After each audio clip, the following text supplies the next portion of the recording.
لیے ہوئے ہیں ہم کہ حکومتی یا ریاستی ادارے عوام کے جان و مال کو تحفظ فراہم کرنے میں مکمل ناکام نظر آ رہی ہے۔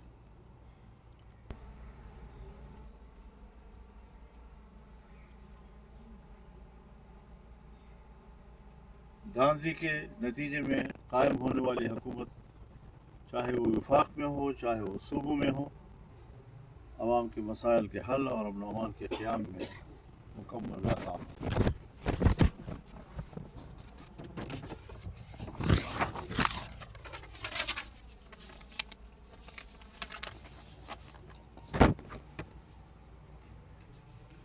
جمعیت علماء اسلام کو یہ امتیاز حاصل ہے کہ ہم نے 2018 کے انتخابات کو دھاندلی زدہ قرار دیا اور نتائج تسلیم نہیں کیے۔ آج 2024 کے الیکشن پر بھی ہمارا وہی موقف ہے، اور ہم ان اسمبلیوں کو عوام کی نمائندہ اسمبلیاں نہیں کہہ سکتے۔ اس بات پر زور دے رہے ہیں ہم کہ قوم کو شفاف اور غیر جانبدار انتخابات کی ضرورت ہے۔ ووٹ عوام کی امانت ہے۔ جب ایک دفعہ ووٹ عوام کی امانت ہے اور کوئی بھی حکومت بنتی ہے تو اس حکومت کے ہاتھ پر اگر عوام کی اکثریت بیعت کرتی ہے تو اس کے حق حکمرانی کو کوئی بھی چھین نہیں سکتا۔ لیکن یہاں مسلسل عوام کی رائے کو مسترد کیا جاتا ہے، من مانی نتائج سامنے آتے ہیں اور سلیکٹڈ حکومتیں جو ہیں وہ قوم پر مسلط کر دی جاتی ہیں۔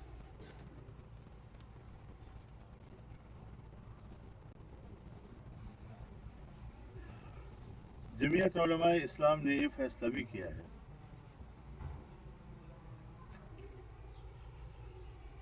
کہ ہم اپنے ہی پلیٹ فارم سے سیاسی جدوجہد جاری رکھیں گے۔ الیکشن کے بارے میں ہمارا جو موقف ہے، غزہ کے حوالے سے ہمارا جو موقف ہے، صوبوں کے حقوق کے حوالے سے جو ہمارا موقف ہے، اور اگر صوبوں کا حق چھینا جاتا ہے تو ہم صوبوں کے ساتھ کھڑے ہوں گے۔ جمعیت علماء اسلام اپنے پلیٹ فارم سے اس حوالے سے میدان میں رہے گی۔ البتہ آئے روز کے معاملات میں کچھ مشترک امور سامنے آتے ہیں، اس حوالے سے مذہبی جماعتوں سے مل کر اشتراک عمل کی ضرورت ہو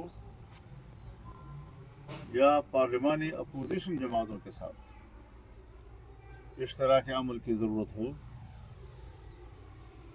تو اس کے لیے حکمت عملی اسٹریٹجی وہ جمعیت علماء کی شورا اور عاملہ کرے گی، کیونکہ یہ ملک ہمارا ہے، سب کا ہے، بہت سی چیزیں ہمارے درمیان مشترک ہوتی ہیں، تو یقیناً ہمارے ہاں اور ہر جگہ اتحاد صرف حکومتی بینچوں کا ہوتا ہے۔ جو حکومت میں نہیں بیٹھتی وہ اپوزیشن میں بیٹھ جاتی ہے۔ اپوزیشن میں کوئی باضابطہ اتحاد کا تصور نہیں ہوتا، اور جو حکومت میں نہیں جاتی وہ اپوزیشن میں بیٹھ جاتی ہے۔ تو اس حوالے سے اپوزیشن کا کوئی ابھی تک باضابطہ کوئی مؤثر اتحاد تو موجود نہیں ہے، لیکن ہم باہمی رابطے کو برقرار رکھیں گے تاکہ کہیں پر بھی اگر کوئی فوری طور پر کسی اشتراک عمل کی ضرورت پڑے اور کسی جوائنٹ ایکشن کی ضرورت پڑے تو اس کے لیے راستے کھلے ہیں، فضا ہموار ہیں اور کریں گے انشاءاللہ، لیکن باقاعدہ ایک اپوزیشن کا کوئی بڑا اتحاد قائم کرنا، اس پر ہماری جنرل کونسل نے، ہم نے ان کے سامنے ساری بات رکھی، لیکن کونسل اس پر ابھی آمادہ نہیں ہے اور اس پر کام کی ضرورت ہوگی۔ ایک دم سے ایک جست میں شاید ہم یہ مقصد حاصل نہ کر سکیں۔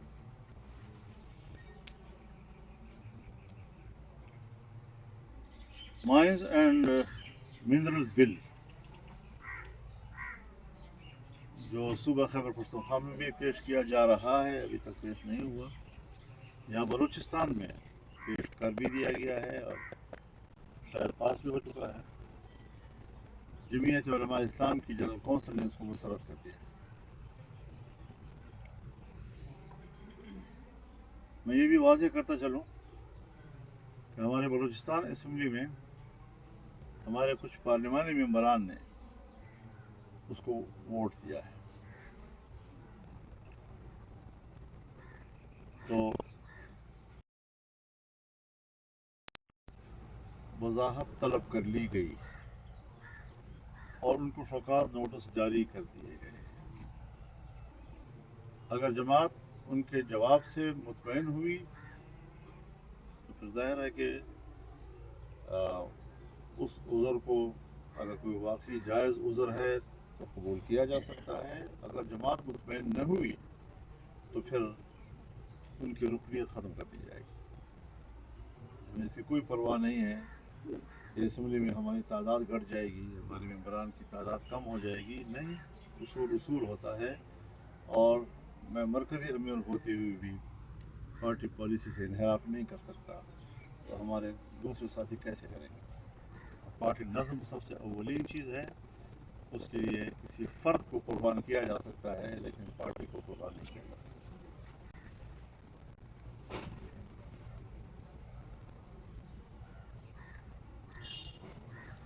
اس حوالے سے بھی جو پھر آئندہ مستقبل میں فیصلے ہوں گے تو حکمت عملی ہماری مرکزی عاملہ یا شورا یہ طے کرے گی۔